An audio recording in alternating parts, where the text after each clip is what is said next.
Alright, mga kapsat, may love shout. Siyempre, nandito tayo kay Attorney Enzo Recto, isa sa mga maiiksi pero malaman ang kanyang mga sinasabi. Sigurado nang magpa-file ng impeachment kay Sara matapos ang February 6. Sigurado. Yan, sigurado talaga yan, Attorney. Wait lang.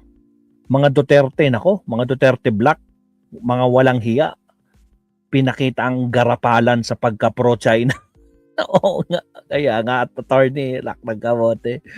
Putragis. Nagpatawa itong DDS vlogger na nagsasabing takot daw si Trillanes kay Sara. Oo nga, ito si Bakulaw.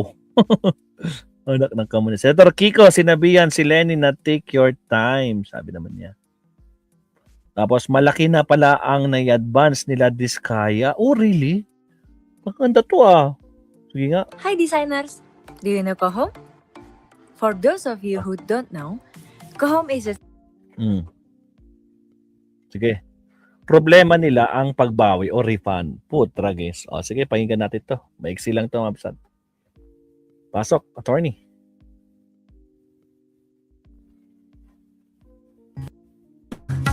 Maiksi lang ang komentaryo, pero diretso sa punto. Maraming kuro-kuro, may tiwali, may totoo. Dito, sa Puntong Diretso tayo. Punto Diretso. Mga kabunyog, pag-usapan natin to. Ha? Matindi pala talaga ang problema ng mga Diskaya eh. Ha? Matindi pala ang problema ng mga Diskaya. Bayad na hindi eh. tungkol dun sa kaso nila, hindi yun. Yun, matindi talaga ang problema rin yun. Pero bukod sa kaso nila, mayroon pa pala silang matinding problema. Ha? Naungkat ito. Alam ko sinabi to ni Senator Ping Lacson, no? Kasi nakapag-advance payment na kayo. Napanood ko to eh. Ito ni Senador Ping Lacson at natatawa si Senador Ping Lacson. Bakit nakakatawa? Kabunyog mga kababayan. Ha?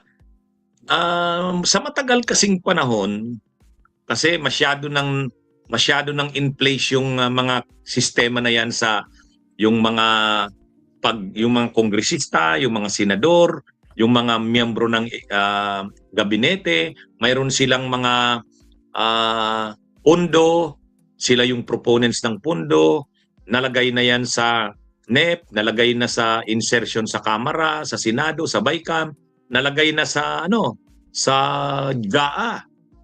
At mayroon pang unprogrammed appropriations, nakalagay na rin yan doon. Parang sigurado na yan.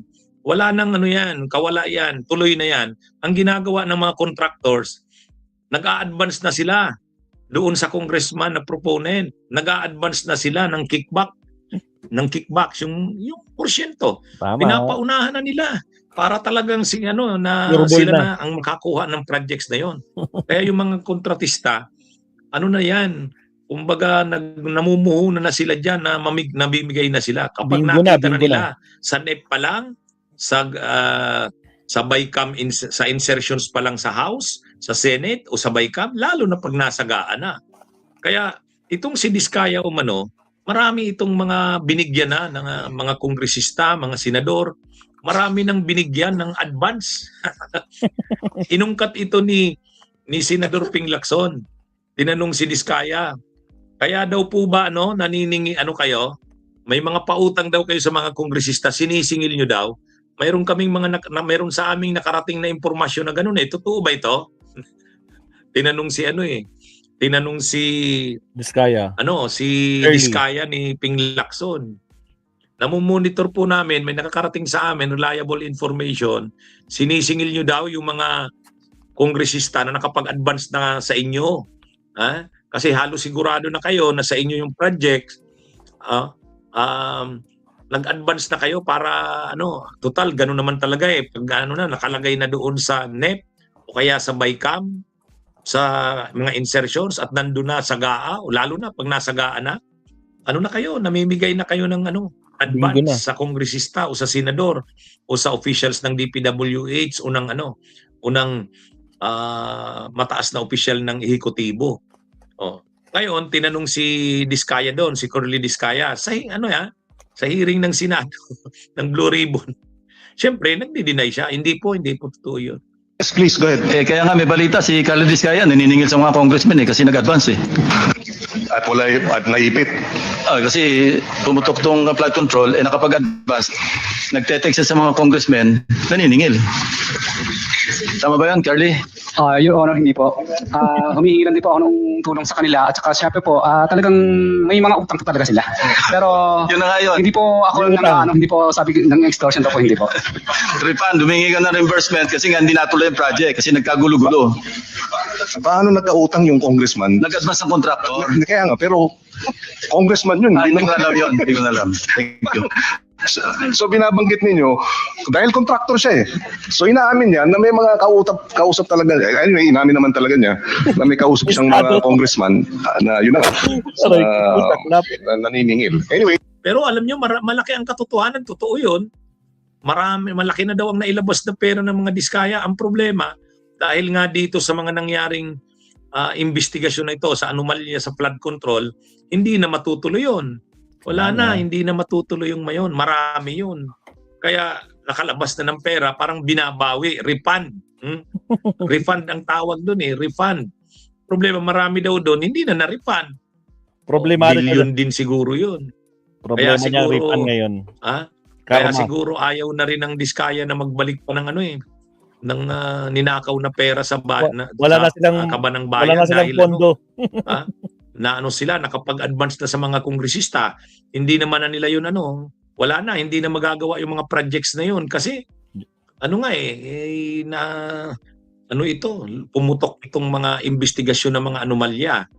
Kaya ang sabi ni Senador Ping Lacson, hindi po ba totoo yun yung sabi na marami kayong sinisingil sa mga kongresista at mga senador? Na nagpauna na kayong advance dahil halos sigurado na kayo na kayo naman ang magiging contractors noon.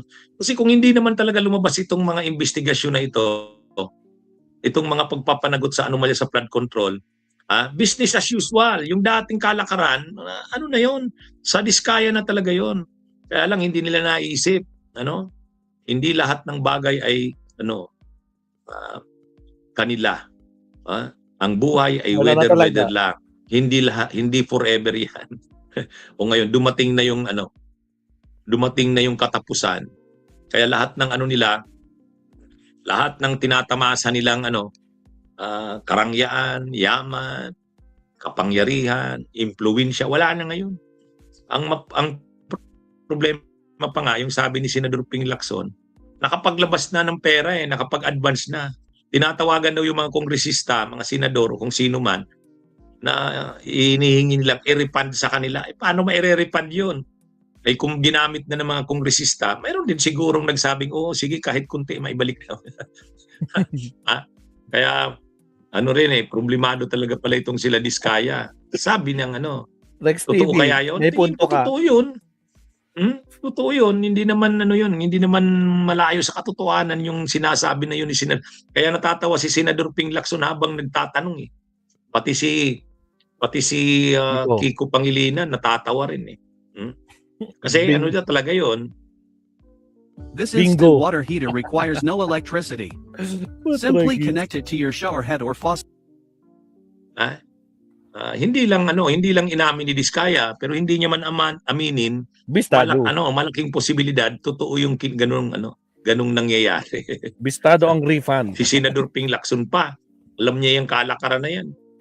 Agree. Kaya ito mga kabunyog, mga kabayan, yan yung sinasabing, siyempre yung matindi pang problema ng mga Diskaya, yung mga kaso mismo nila, bibigat yan plunder, malverse, lahat non-bailable.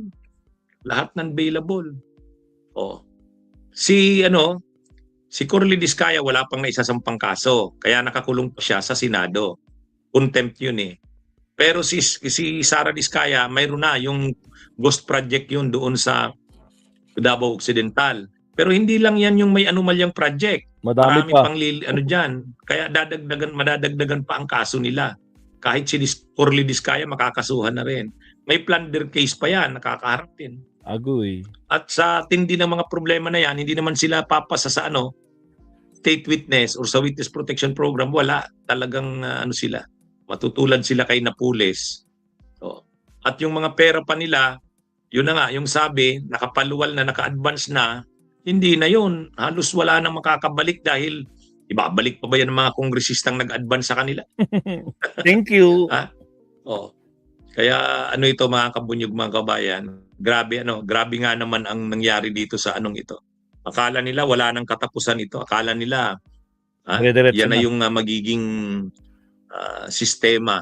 So, at least kahit paano sa ngayon lumabas yung mga pangyayari na yan. So medyo medyo may mga nabawasan naman. Hindi pa naman yan kaagad-agad mauubos lahat yung mga korupsyon na yan, pero at least nabawasan. At nakakatawa lang dahil sabi nga ni Senador Ping Lacson, problemado kayo ngayon, hindi nyo na marerefund yun. Shout out Lynn Mariano. Yun yung may patawang reaksyon ni Senador Ping Lacson. Sheila Marie Maceda, shout out. Magandang araw sa inyong lahat. Mabuhay po tayo. Salamat sa Leonardo. Guys, last pinakahuli isingit ko. Balik tayo kay Senator Risa.